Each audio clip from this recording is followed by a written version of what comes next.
Mr. Chair, and I acknowledge the content of your ruling and accept it just don't comment without on it reservation. Thank you. Clause 3 of Part 1 of the bill is the purpose clause, and it simply says that the purpose of this Act is to require regular reports on New Zealand's environment.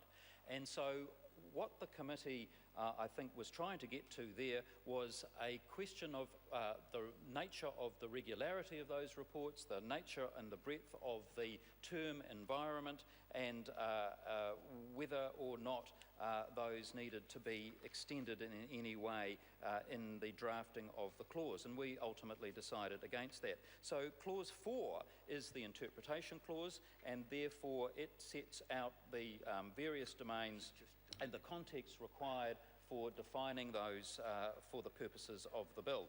Biodiversity, for instance, is defined as meaning the variability among living organisms and the ecological complexes of which they are part. And so it's easy for us to get into, as a legislature, into quite technical and succinct parts of language that have a very scientific application. And I suspect, Mr. Chair, that as members who are literally members of the House of Representatives, we by and large don't have the expert knowledge that is required to come to terms with the absolute interpretation of those words that are used in the clauses as presented in the bill tonight.